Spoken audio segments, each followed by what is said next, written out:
Hey guys, it's Karami1 here, and welcome to another PvP build showcase of mine. Today we're talking about the Murakumo, and I call the build the Blade.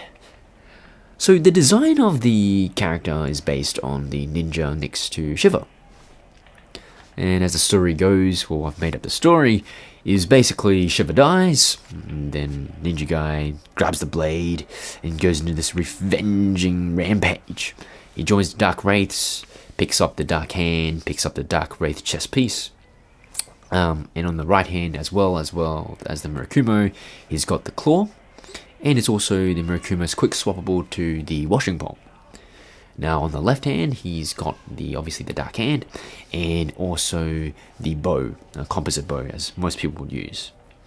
Now in terms of ring slots, you're looking at Ring of Favor and Protection, and also the Wolf Ring.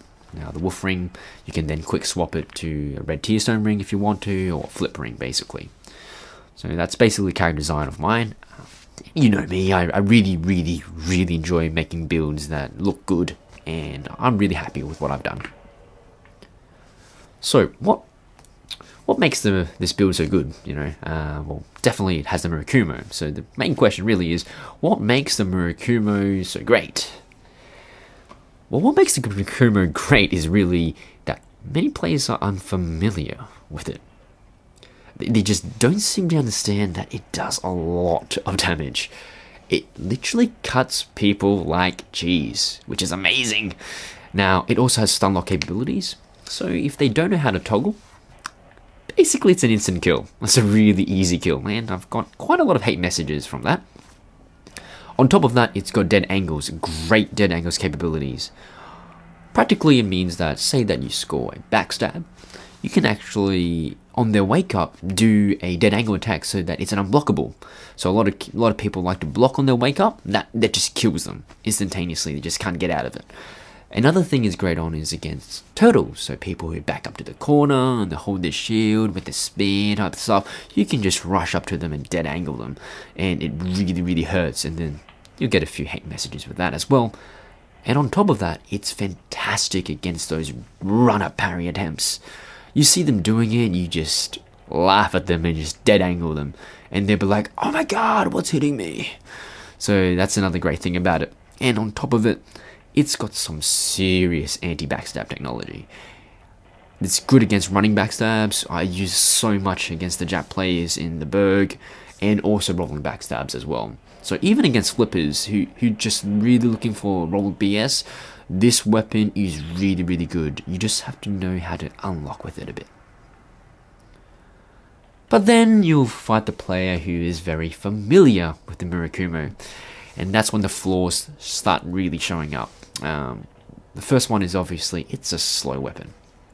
This is the main thing, it's a slow weapon. Now the second thing is you're looking that it's one-hand dashing attack, although in theory it is really good, but against someone that's very familiar with the weapon, I don't know how many times I got just literally poised backstabbed for doing that attack. So be very careful of that. Now another thing is that if you're familiar with the weapon, the enemy's familiar with the weapon, they will know how to toggle escape out of it. So you really miss out on the advantage of that. Now another thing is people start to realize, because of the combination of that, they start to realize that to fight against Murakumo, you need to employ a really hit and run type tactic. And you're not looking at trading. So, and one thing that happens is people start to realize is trading against the Murakumo is not very smart. And especially if you've got a bit of lag in on your side, for example, or between the both of you, sometimes you can really get away with just hitting them and just rolling back. And they'll always swing late. You know, or I'll say I would always swing late, because to me, you just starting your attack animation, but to you, you've already finished, you're already rolling back. So that really sucks.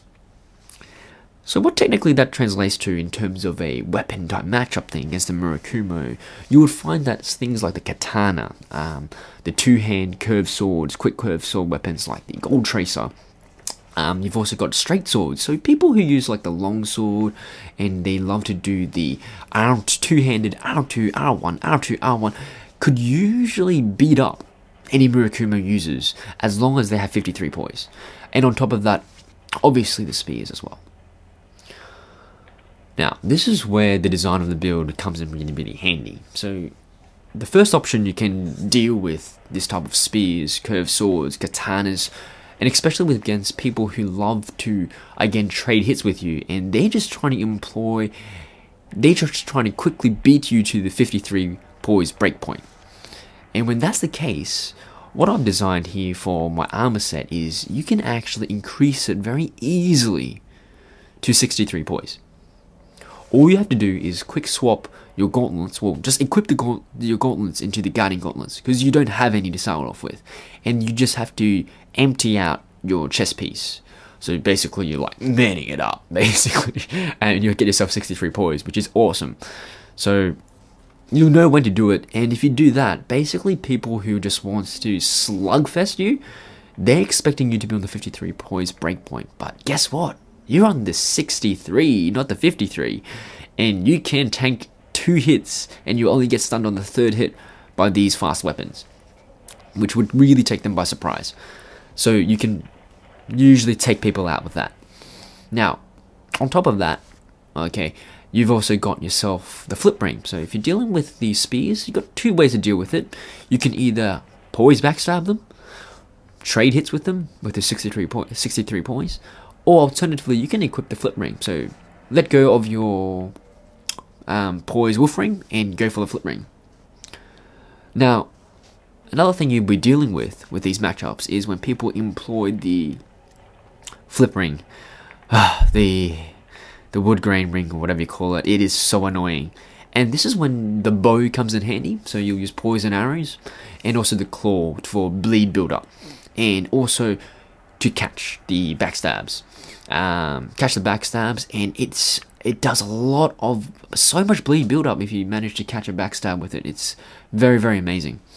And on top of it, if all else fails, as I said, instead of the murakumo, this build also got the washing pole. Or if you want a bit cheap and out of character, you can obviously be real hardcore and use the chaos blade, which is amazing.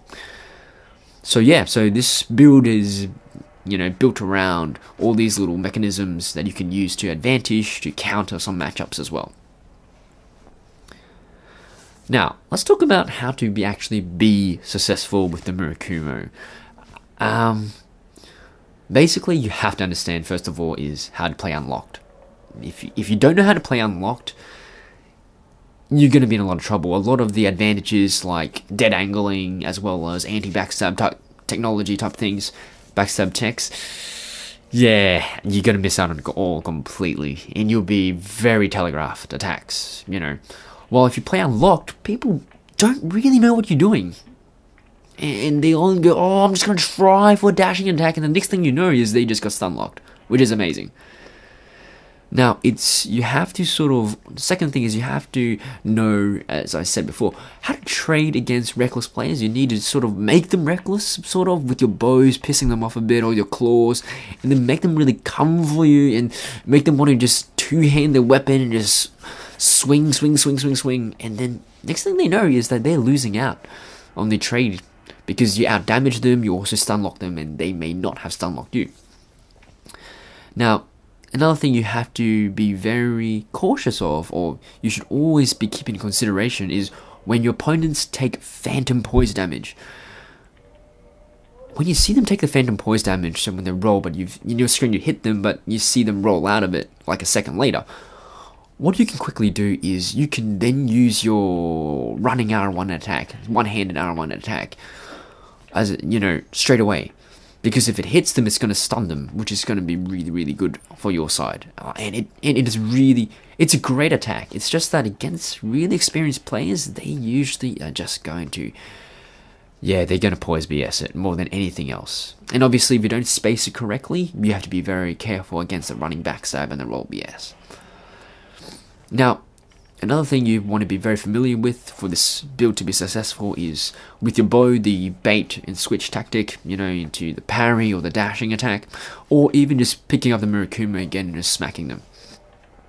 You also need to be very good at reading when they go for parries, so then you could dead angling them, or you can say that another technique a lot of people experienced players like to use against the Murakumo build is the toggle escape parry.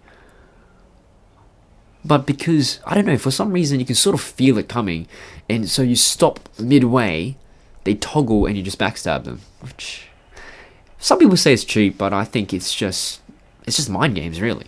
Because they can just roll back, they don't have to toggle parry, but if they choose to be cool, why not punish it? And also, one last thing is you really need to be able to notice when they're trying to go for the roll backstab. And if they do, it's going to be a new advantage, my friend. You've got one of the best weapons to deal with it. So that's practically the blade build in a nutshell. Hopefully you guys enjoyed that. It's really good build. I really have fun with it. I think I've got a link down the bottom, so you can check it out in the Mugen Monkey thing. And also another great thing about this build I forgot to mention is you could do the level 100 version and go do arena. It's real fun and it's great for also invading. It's really solid. Anyway, hope you guys enjoy the last few matches, and yeah, have a nice day guys. I'll see you later. Bye bye.